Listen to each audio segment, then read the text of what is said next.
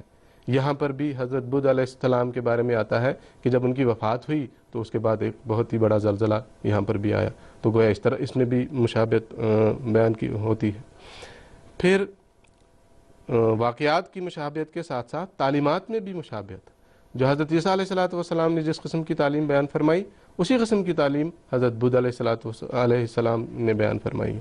چنانچہ حضرت عیسیٰ علیہ السلام کے بارے میں بڑا مشہور ہے کہ انہوں نے جو تعلیم، اخلاقی تعلیم پیش فرمائی ہے، وہ عدم تشدد کے ساتھ تعلق رکھتی ہے۔ کہ بڑا مشہور ہے حضرت عیسیٰ علیہ السلام کے تعلق سے کہ انہوں نے یہ تعلیم دی اپنے حواریوں کو، اپنے ماننے والوں کو، کہ اگر تمہارے ایک گال پر کوئی تھپڑ مارے تو دوسرا گال پیش کر دو۔ عیسائیوں کو بڑا ناز ہے اس تعلیم پر، تو یہ تعلیم حضرت عیسیٰ علیہ السلام کی تھی، عدم تشدد کی تعلیم تھی۔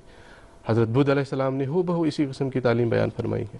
حضرت مسیح موعود علیہ السلام نے اس تعلق سے جو بیان فرمایا ہے، مختصر میں اقتباس پیش کرتا ہوں۔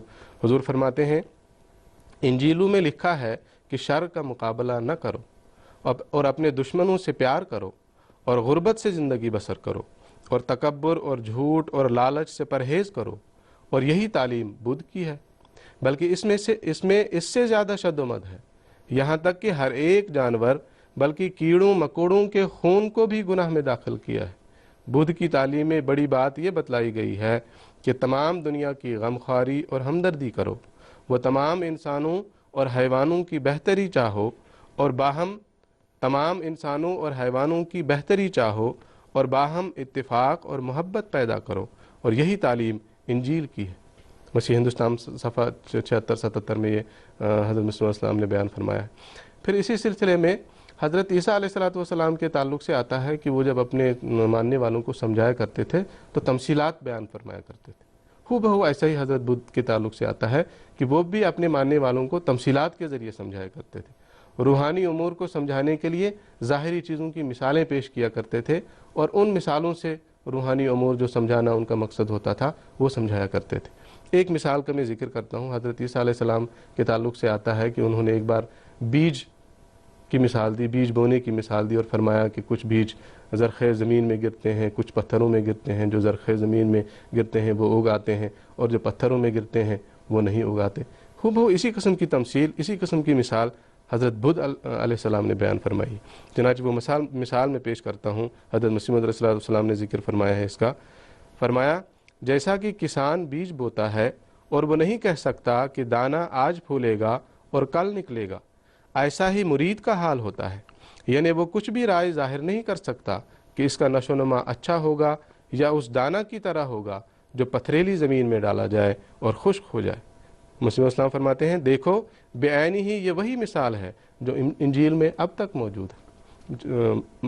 متی کی انجیل میں یہ مثال بھی موجود ہے جس میں یہ بیج بونے کی مثال حضرت عیسیٰ علیہ السلام کی بیان فرمائی۔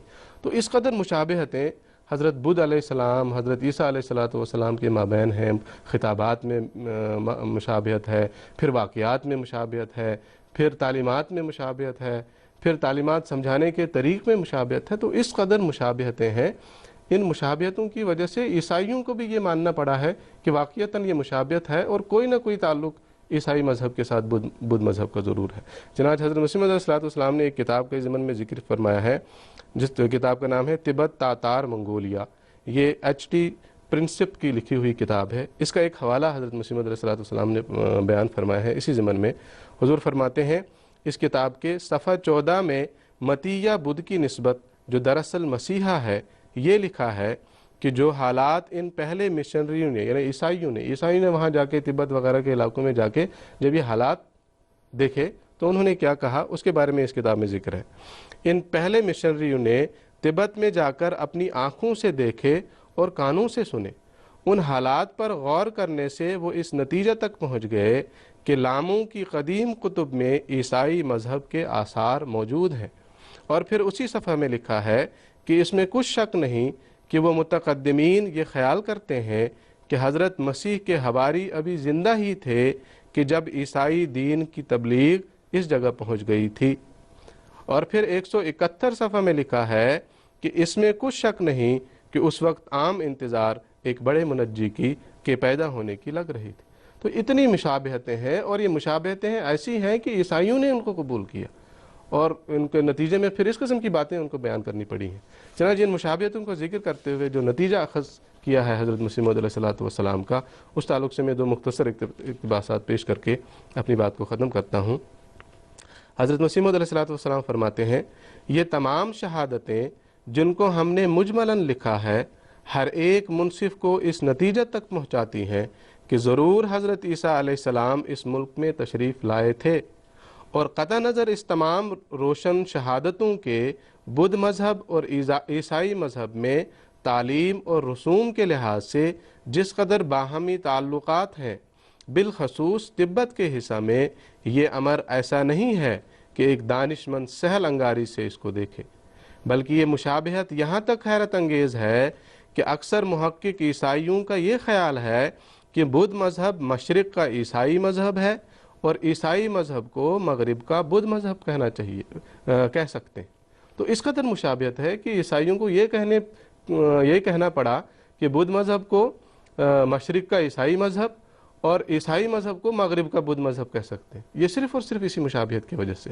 پھر حضرت مسیح موعود علیہ السلام اسی تعلق سے فرماتے ہیں اس تمام مطابقت کا اصل باعث یہی ہے کہ بدھ مذہب والوں کی خوش قسمتی سے مسیح ہندوستان میں آیا اور ایک زمانہ دراز تک بدھ مذہب والوں میں رہا اور اس کے سوانے اور اس کی پاک تعلیم پر انہوں نے خوب اطلاع پائی، لہٰذا یہ ضروری امر تھا کہ بہت سا حصہ اس تعلیم اور رسوم کا ان میں جاری ہو جاتا، کیونکہ ان کی نگاہ میں مسیح عزت کی نظر سے دیکھا گیا اور بدھ قرار دیا گیا۔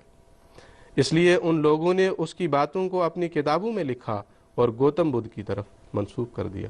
تو مختصراً یہ عرض ہے کہ اس قدر مشابہت ہیں، یہ تقاضا کرتی ہیں، یہ سامنے لاتی ہیں اس بات کو کہ حضرت عیسیٰ علیہ السلام ضرور اس علاقے میں آئے، جس کی وجہ سے یہ مشابہتیں پیدا ہو گئیں۔ جزاکم اللہ تعالیٰ احسن جزا۔ بدھ مذہب کے حوالے سے ہماری باتیں ہوتی رہیں گی، لیکن اس سے پہلے میں کچھ ٹیلی فون کالر سے بھی گفتگو کرنا چاہوں گا۔ مکرم عامر احمد صاحب ہیں، مکرمہ سعدیہ سیف صاحبہ ہیں، مکرم HS علی صاحب ہیں، مکرم طاہر کھوکر صاحب ہیں، ان سب سے انشاءاللہ ہمارا ترتیب بات کریں گے۔ سب سے پہلے میں بات کرنا چاہوں گا مکرم عامر احمد صاحب سے جو اس وقت عمان سے ہمارے ساتھ ٹیلی فون لائن پر موجود ہیں۔ السلام علیکم ورحمۃ اللہ عامر صاحب۔ السلام علیکم عامر صاحب۔ عامر صاحب آپ کی آواز ہمیں آ رہی ہے، آپ ٹیلی فون لائن کے ذریعے سے ہم سے بات کریں اور اپنے ٹیلی ویژن کی آواز کو میوٹ کر لیں۔ دوبارہ آپ سے رابطہ کرنے کی کوشش کریں گے. اب ہم بات کرتے ہیں مکرمہ سعدیہ سیف صاحبہ سے جو اس وقت پاکستان سے ہمارے ساتھ ٹیلی فون لائن پر موجود ہیں. السلام علیکم ورحمۃ اللہ. السلام علیکم. وعلیکم السلام. اتنا مفید پروگرام پیش کرنے پر اللہ تعالیٰ آپ لوگوں کو بہت جزا دے. ابھی پروگرام کے شروع میں آپ نے بتایا کہ حضرت عیسیٰ علیہ السلام افغانستان درہ خیبر سے ہوتے ہوئے پنڈی کے راستے جموں کشمیر کی طرف گئے تھے. تو پنڈی سے کوئی 60 کلومیٹر دور ایک ہل اسٹیشن مری ہے. وہاں پہ پنڈی پوائنٹ کے مقام پر ایک قبر ہے جس کو مائی میری کی قبر کہا جاتا ہے. ہم لوگ وہاں پر گئے تھے اور دعا بھی کر آئے تھے. تو وہاں یہ بات مشہور ہے کہ وہ بہت نیک اور بزرگ خاتون تھی. میرا سوال یہ ہے کہ کیا اس سفر میں حضرت مریم علیہ السلام حضرت عیسیٰ کے ساتھ تھیں؟ اگر تھیں تو کیا وہ کشمیر پہنچ گئی تھیں یا پھر ان کا انتقال رستے میں ہوا؟ اگر ان کا انتقال رستے میں ہوا تو وہ کس جگہ پر ہوا تھا؟ جزاکم اللہ. شکریہ. میں محترم مولانا کوثر صاحب سے درخواست. جی، عرض یہ ہے کہ عیسیٰ علیہ السلام نے جب یروشلم سے ہجرت کی ہے اور انہوں نے سفر کیا ہے، ان کی والدہ ان کے ساتھ تھیں. اور بعض تاریخ میں یہ بھی آتا ہے کہ ایک اور مریم مگدلینی ان کے ساتھ تھیں اور بعض حواری بھی ان کے ساتھ تھے. انہوں نے صحیح فرمایا. جماعت احمدیہ کے بہت بڑے محقق اور تاریخ دان حضرت مفتی محمد صادق صاحب رضی اللہ تعالیٰ عنہ، انہوں نے ایک کتاب لکھی ہے قبر مسیح، اور وہ 2-3 مہینے کشمیر جا کے رہے، بہت تحقیق کی، اور ان کی خوش قسمتی یہ تھی کہ ان کو 3-4 زبانوں پہ عبور حاصل تھا. عبرانی زبان انہوں نے حضرت سلسان کے زمانے میں ہی سیکھ لی تھی، پھر انگریزی، پھر وہاں رہ کے انہوں نے کشمیری زبان بھی سیکھی. انہوں نے قبر مسیح کے یہ جو قبر مسیح کتاب ہے اس میں حضرت مریم علیہ السلام کے بارے میں ذکر کیا ہے کہ وہ راستے میں ہی فوت ہو گئی تھیں، اور جو یہ بتا رہی ہیں بالکل بین ہی وہی جگہ. اس جگہ کا نام ہی مری اس لیے ہے، کوہ مری اسے کہا جاتا ہے، اور عام لوگوں میں مشہور ہے کہ یہ مریم علیہ السلام کی ڈھیری کے نام سے، یعنی قبر کے نام سے وہ مشہور ہے، اور وہاں ان کی قبر ہے. لیکن اس سلسلے میں مزید تحقیق بھی جماعت احمدیہ کے محققین کر رہے ہیں تاکہ یقینی طور پہ یہ پتہ چل جائے کہ واقعی وہ قبر وہ ہے یا کسی اور جگہ ہیں. لیکن حضرت مفتی محمد صادق صاحب رضی اللہ تعالیٰ عنہ کی تحقیق کے مطابق وہی مریم علیہ السلام کی قبر ہے. جزاکم اللہ. شکریہ. مکرم HS علی صاحب ہیں جو انڈیا سے اس وقت ہمارے ساتھ ٹیلی فون لائن پر موجود ہیں. السلام علیکم ورحمۃ اللہ. وعلیکم السلام علیکم. جی جناب، اپنا سوال پیش کریں. جی، آپ یہ سب سے پہلے آپ سبھی لوگوں کو محبت برا سلام عرض ہوں. میں بلال صاحب سے بول رہا ہوں. جی جناب. جی، میرا سوال یہ ہے مطلب کہ عیسیٰ علیہ السلام کی پوری زندگی کا 1/3 حصہ کم و بیش انہوں نے یروشلم میں گزارا، باقی 2/3 حصہ انہوں نے کشمیر اور افغانستان کے علاقے میں گزارا.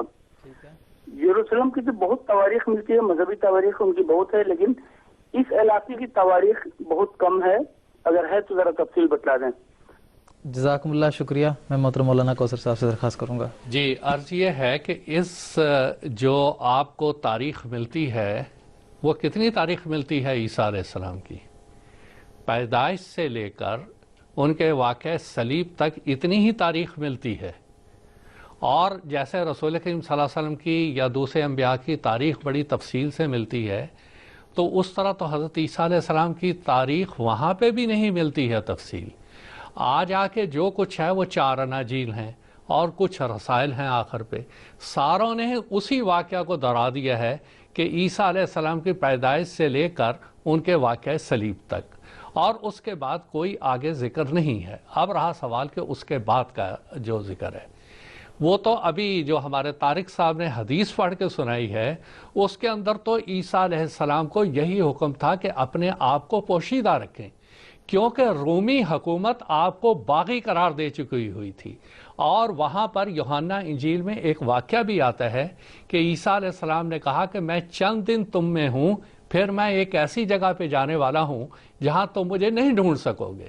آپ اشارے دے رہے تھے کہ میں ایک ایسی جگہ پہ جانے والا ہوں جہاں پر تمہیں پتہ نہیں چلے گا میں کہاں چلا گیا ہوں. اور اس کی وجہ یہ تھی کہ آپ کے پیچھے ڈر تھا کہ باقی لوگ نہ آ جائیں اور آپ کو کسی طرح پکڑ نہ لیں اور واپس نہ لے جائیں، کیونکہ پیلاطوس اور رومیوں کی حکومت اس وقت بہت مضبوط حکومت تھی. اس لیے عیسیٰ علیہ السلام نے ہر جگہ اپنے آپ کو بصیغہ راز رکھا، اور اپنا لباس جیسا کہ اس حدیث میں بھی ہے وہ اپنی آمد کو ہمیشہ پوشیدہ رکھتے رہے اور بعض نام متبادل طور پہ استعمال کرتے رہے، کیونکہ ان کو خطرہ تھا کہیں اگر میں پکڑا گیا مجھ کو یہ پھر واپس لے جائیں گے. ایک بات باقی یہ ہے کہ جہاں تک تاریخی معلومات ہیں، تاریخی معلومات بعض جگہ چھپ کے رہتی ہیں. ان کا فرمانا کہ تاریخی معلومات وائز القبور و بصیرت، کہ اللہ تعالیٰ نے فرمایا تھا ایک زمانہ آئے گا جب قبریں اکھاڑ دی جائیں گی، آثار قدیمہ ظاہر ہوں گے. آج آپ دیکھیں کہ حضرت مسیح موعود علیہ السلام کے آنے کے بعد ڈیڈ سی، وادی قمران، وہاں پر سارے کے ساری یہ پرانی انجیلیں نکلنی شروع ہو گئیں. اور واقعہ کیسے ہوا کہ میں تو خود وہاں گیا، اس ساری وادی کو میں نے دیکھا ڈیڈ سی کے کنارے پہ. وہاں پر چرواہا ایک گڈریا بکریاں چرا رہا تھا، اس کی بکری ایک بڑا سا خول تھا اس کے اندر چلی گئی. وہ اندر جانے کے لیے دیکھا وہاں گھڑے پڑے ہوئے ہیں سارے. وہ نکالے تو اس میں وہ چمڑے میں چھپے ہوئے کچھ تحریرات تھی، وہ مخطوطات تھے، وہ سارے کے سارے نکلنے شروع ہوئے. پھر یہاں پر آ جائیں کشمیر میں آپ، وہ آثار قدیمہ کے ماہر ہیں ہمارے فدا حسنین صاحب، روز ایک نہ ایک بات نکلتی چلی آتی ہے. یہاں پر ابھی پنجاب میں حضرت مسیح صاحب نے اس کا مسیح ہندوستان میں بھی ذکر کیا ہے. ایک سکہ ملا جس کے اوپر عیسیٰ علیہ السلام کی تصویر ہے اور پالی میں عیسیٰ لکھا ہوا ہے. تو یہ سارے ثبوت ہیں اور اس کو جمع کیا جا رہا ہے.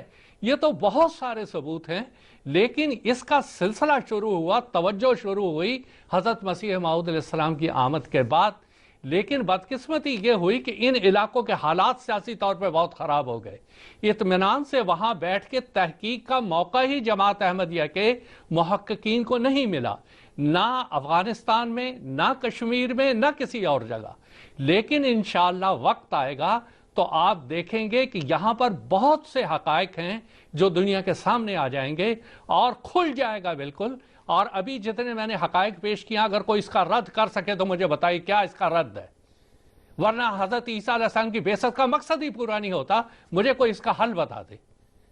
تو بات یہ ہے کہ حقائق تو لوہے کی طرح بول رہے ہیں. اب اگر نہیں ماننا، صاف دل کو کثرت اعجاز کی حاجت نہیں، ایک نشان کافی ہے. گر ہو خوف دل میں خوف کردگار، تو اللہ کا خوف ہو. اگر حقیقت تک پہنچنا ہو تو ایک ہی نشان کافی ہو جاتا ہے. بہرحال یہ ساری تفصیل میں نے بتا دی. جزاکم اللہ تعالیٰ احسن جزا. مکرم مبشر احمد بٹ صاحب ہیں جو آئرلینڈ سے اس وقت ہمارے ساتھ ٹیلی فون لائن پر موجود ہیں. السلام علیکم ورحمۃ اللہ مبشر صاحب. وعلیکم السلام ورحمۃ اللہ وبرکاتہ. جی جناب. سب سے پہلے تو بزرگان سلسلہ کی خدمت میں بہت محبت برا السلام علیکم. وعلیکم السلام. اور دوسرے نمبر پر میرا سوال یہ تھا کہ ابھی جب مولانا حمید کوثر صاحب وہ اس آیت کے حوالے سے بیان فرما رہے تھے کہ ہم نے ان دونوں کو پناہ دی اور کشمیر کے حوالے سے ذکر ہو رہا تھا، تو اس حوالے سے یہ تھا کہ میں گزارش کرنا چاہ رہا تھا کہ میں نے چند غیر احمدی احباب کے قرآن کریم کے تراجم میں اس آیت کا ترجمہ دیکھا، تو کچھ لوگوں نے اس کا اوینہما کا ترجمہ کیا ہوا تھا کہ ہم نے ان کو جگہ دی، اور کچھ نے یہ کیا ہوا تھا کہ ہم نے ان کو ٹھکانہ دیا.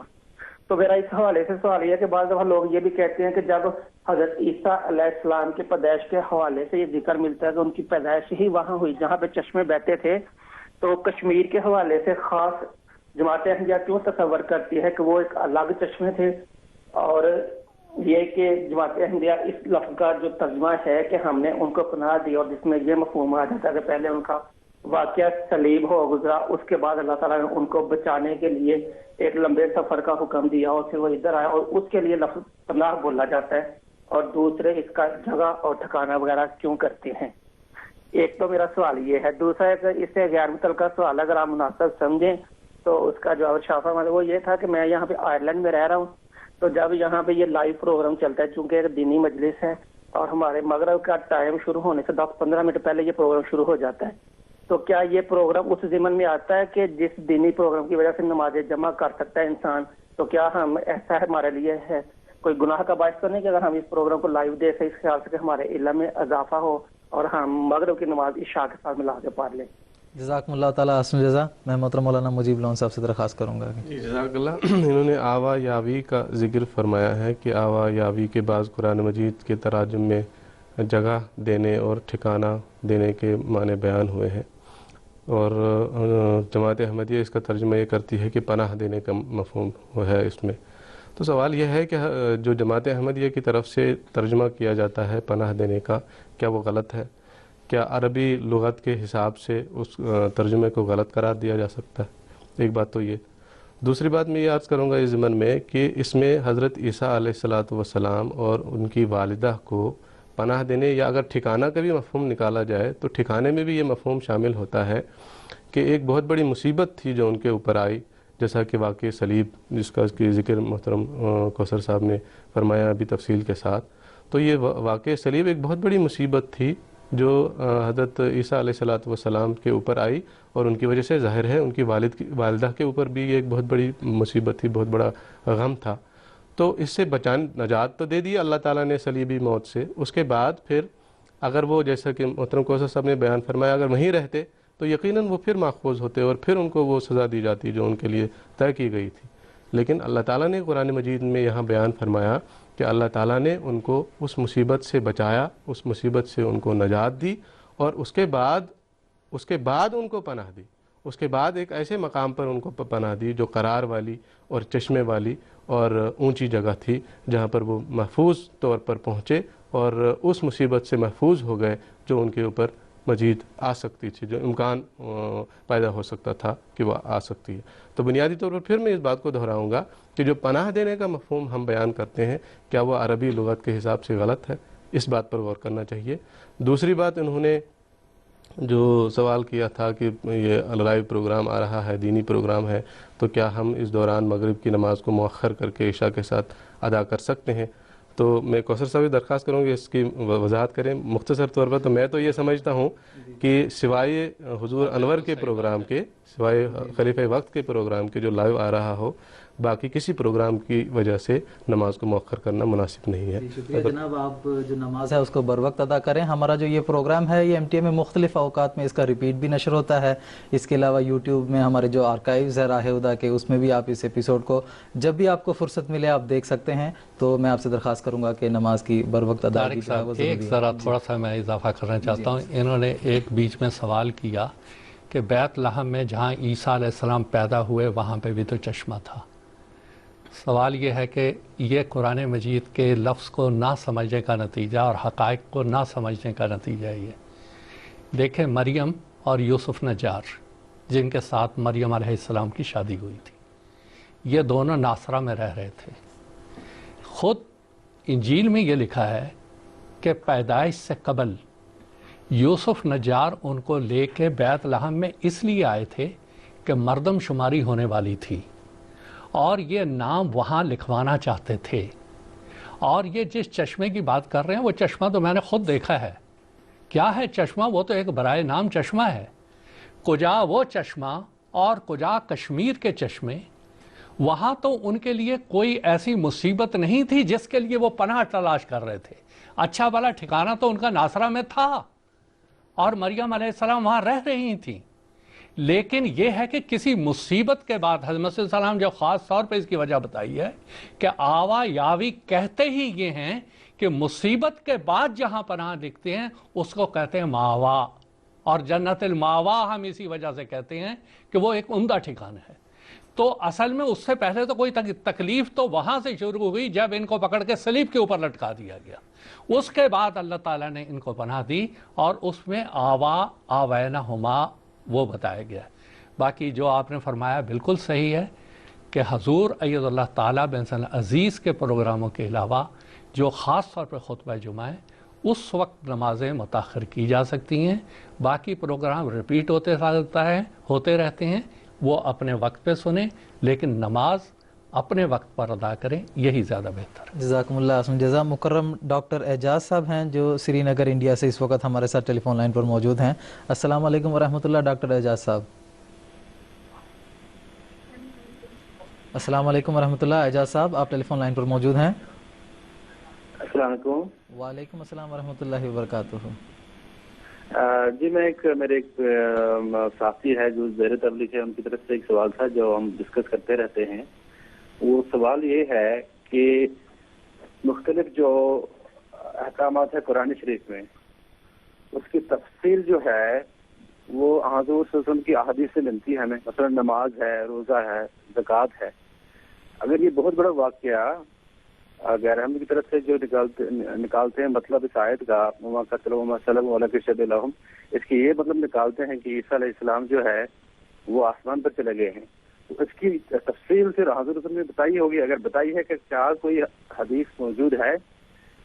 میرے ایک ساتھی تھے جو میرے سے بات کر رہے تھے کچھ دن پہلے، میں نے ان سے یہی عرض کی تھی کہ آپ مجھے ایک حدیث دکھا دیں جس میں حضور صلی اللہ علیہ وسلم نے بتایا ہو کہ عیسیٰ علیہ السلام آسمان پہ گئے. تو کیا اس قسم کی کوئی حدیث موجود ہے؟ شکریہ جناب، جزاکم اللہ. میں محترم مولانا کو بات یہ ہے کہ ابھی میں بتا چکا ہوں کہ حضرت مسیح موعود علیہ الصلوۃ والسلام نے وضاحت کے ساتھ یہ بات بتا دی ہے کہ کہیں بھی کسی ضعیف سے ضعیف حدیث میں بھی آسمان کا لفظ نہیں ہے، سما کا لفظ نہیں ہے. اور اگر ہو تو مسیح علیہ السلام نے اس کے لیے 20,000 کا انعام مقرر کیا ہوا ہے. پچھلے 125 سال سے تو کوئی لینے آیا نہیں ہے. اگر کسی کے میں ہے ہمت تو دکھائے سما کا لفظ. پھر دوسرا، ابھی میں نے معراج کی حدیث پیش کی ہے کہ پہلے آسمان میں آدم علیہ السلام ہیں، دوسرے پہ حضرت یحییٰ اور عیسیٰ علیہ السلام ہیں، تیسرے پہ یوسف علیہ السلام ہے، چوتھے پہ ادریس علیہ السلام ہے، پانچویں پہ ہارون علیہ السلام ہے، چھٹے پہ موسیٰ علیہ السلام ہے، ساتویں پہ محمد مصطفیٰ صلی اللہ علیہ وسلم ہے. کس آسمان پر گئے؟ ارے حضور تو وہاں یحییٰ علیہ السلام کے ساتھ دیکھ رہے ہیں ان کو، تو دوسرے پہ ہی کیوں رہ گئے؟ تو آگے اوپر تک کیوں نہیں گئے پھر؟ تو یہ سارے فرسودہ باتیں ہیں. حدیث میں رسول کریم صلی اللہ علیہ وسلم نے واضح طور پہ بیان کر دیا. یہ جو حدیث کی بات کر رہے ہیں حضور صلی اللہ علیہ وسلم نے واضح طور پہ بیان فرما دیا، ان عیسیٰ عاش 20 و 100 و انی لا ارانی الا ذاہبا علی راس 60، کہ عیسیٰ علیہ السلام کی عمر 120 سال تھی اور میری عمر ان سے نصف 60 اور 63 سال ہوگی. اب اس سے واضح حدیث کیا ہو سکتی ہے؟ اگر اس کے مقابل پہ کوئی ایسی حدیث ہے تو بیان کریں یہ لوگ، ورنہ حضور صلی اللہ علیہ وسلم کی اتنی صاف، اتنی واضح 120 سال عمر بتائی جا رہی ہے، اور اس سے پہلے موسیٰ علیہ السلام کی بھی اتنی ہی تھی جیسا کہ تورات میں آتا ہے. تو جب اتنی واضح حدیث ہے اس کے بعد تو کوئی بات کی نہیں جا سکتی. جزاکم اللہ تعالیٰ عاصم جزا. اب ہم اپنے پروگرام کے اصل حصے کی طرف جائیں گے. محترم مولانا مجیب لون صاحب نے بڑی وضاحت کے ساتھ یہ تفصیل ناظرین کی خدمت میں پیش فرمائی ہے کہ جو بدھ مذہب ہے اور عیسائی مذہب ہے ان کی آپس میں کئی مشابہتیں ہیں. تو میرا محترم مولانا محمد حمید کوثر صاحب سے یہ سوال ہے، کیا بدھ مذہب کی کتب میں حضرت عیسیٰ علیہ السلام کی ہندوستان آمد کے حوالے سے کچھ باتیں بتائی گئی ہیں؟ اس تعلق سے کچھ تفصیل ہمارے ناظرین کی خدمت میں پیش کریں. بات یہ ہے کہ یہ بدھ مذہب کا قصہ کیوں آیا اور کہاں سے آیا اور کیوں آیا، یہ تھوڑی سی میں وضاحت کر دینا چاہتا ہوں. بدھ علیہ السلام جن کا نام سدھارتھ تھا جیسا کہ ابھی آپ نے سنا، عیسیٰ علیہ السلام سے 567 سال پہلے یہاں ہندوستان کے بارڈر پہ نیپال کپل وستو ایک جگہ ہے، وہاں یہ پیدا ہوئے جو انڈیا اور نیپال کے بیچ میں ہے. ایک راجہ خاندان سے تھے. بہرحال وہ ایک لمبی بات ہے. پھر انہوں نے عبادت کا رستہ اختیار کیا اور اللہ تعالیٰ نے ان کو نور سے نوازا جو بدھ مذہب کے نام سے مشہور ہے. ان کی تعلیمات جو تھی نرمی کی تعلیمات تھی. اس سے پہلے جو ہندو مذہب کی تعلیمات تھی، خاص طور پہ وہ جو 4 برہمن، ویش، کشتریہ اور شودر کا جو تصور تھا وہ بہت زیادہ عروج پا چکا ہوا تھا. یہ جب آئے تو انہوں نے مساوات کی، محبت کی تعلیم دی. اب اس کے بعد کیا ہوا؟ بات یہ ہوئی کہ اشوک جو تقریباً 250 سال قبل مسیح تھا، اس نے تلنگانہ کی جنگ تھی اور ایک بہت بڑی جنگ تھی، خون ریزی دیکھی، ایک دم ان کی کایا پلٹ گئی اور انہوں نے بدھ مذہب کو قبول کر لیا. نہ صرف قبول کر لیا، اس کے بہت بڑے پرچارک بن گئے. اور کیونکہ ان کی حکومت کے ماتحت تھا یہ سارا کشمیر جو ہمالیہ کا نیچے ترائی کا سارا علاقہ ہے، یہ انہی کی حکومت تھی. نیپال سے لے کے نیپال کے اس طرف انڈیا کی جتنی حکومت تھی ساری انہیں. سب سے زیادہ قبول کرنے والے یہ لوگ تھے جو کہ کشمیر کے اور اس طرف کے علاقے تھے جو ساتھ ساتھ لگتے ہوئے تھے. کیوں؟ اس کی وجہ کیا تھی؟ بنی اسرائیل کے اندر ایک مذہب کو قبول کرنے کا ایک رواج تھا، ایک رجحان تھا. جیسا کہ میں نے ابھی بتایا کہ 10 قبائل یہاں آ کے بسے ہوئے تھے، اور انہوں نے جب ان تعلیمات کو سنا تو انہوں نے بدھ مذہب کو قبول کر لیا. اب جب قبول کر لیا